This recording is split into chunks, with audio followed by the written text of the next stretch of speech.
Indonesia consists of 17,508 islands with different natural resources and topography, resulting in cultural diversity. Many cultures are spread throughout the country, and of course, each region has its own unique culture and characteristics, whether it's traditional foods, musical instruments, regional language, and many more. Some of these cultures are even included in the UNESCO Cultural Heritage. So, how do we maintain these cultures? Assalamualaikum warahmatullahi wabarakatuh. I'd like to give a very warm greetings to all the judges, the participants, and the committee behind this spectacular event. My name is Aqueeny, a 10th grader from Albayan Selabintana Senior High School, and the topic that I'll be talking about today is the necessities of preserving Indonesia's cultures and how do we, as the youth, do about this. When I first read this topic, I didn't seem to really know what the word culture means. I mean, I'm sure I've seen it somewhere on the internet like National Geographic or maybe Wonderful Indonesia, but I don't really know what it actually means. And so I did a little bit of searching, and it turns out, according to National Geographic Society, a culture is the shared characteristics of a group of people which consist of place of birth, religion, regional languages, musical instruments, art, social behaviors, and others. A culture is what makes a country more unique and interesting, and it can come in many different forms. So let's name a few of Indonesia's cultures. From Java, we have batik, a traditional fabric art. A puppet theater called wayang kulit. There's also delicious dishes like nasi gudeg. From Sumatra, we have this beautiful Minangkabau house called rumah gadang. There's also those unique ulos textiles and one of my personal favorites, rendang. It's really good, you guys have to try it. And one of Indonesia's cultures that is mentioned in the UNESCO Cultural Heritage is called the Saman dance. This dance is a representative of the Gayo people of Aceh in Sumatra. Dancers clap their hands, slap their chest, snap their fingers, and sway and twist their bodies in time with the shifting rhythm. In fact, each aspect of our culture tells the story of our nation. It reflects our way of life, history, and values that make up our identity as Indonesians. Cultures are like a power for a country, and it can distinguish one nation or country from another. However, cultures can be a strength and a challenge for a country. When it is managed well, for an example, through cultural collaboration, it can become a very valuable social capital for our country. But on the other hand, if it is not managed well, it can become a real challenge. This happens because of the complex diversity in Indonesia has the potential to cause conflict.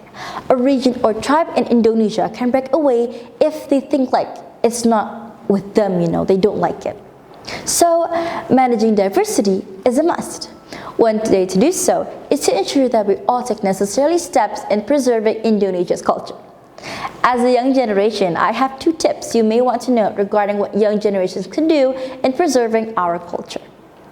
The first thing that we can do is that we can join cultural activities and events. By joining these types of activities, we're able to connect with other people who share the same interest in preserving and celebrating Indonesia's culture. There's a saying, together we are better, right? That goes the same with cultures. When we want to preserve something together, we do not move alone. We all should take role in this, and that is by joining cultural activities. Let's think of events at school. Let's think of extracurriculars at our school, like batik making clubs, or a traditional dance club, or maybe a musical assembly that only focuses on traditional music like gamelan or angklung. By joining these types of activities, we not only learn about them, but we also help preserve them. Let's think of other activities.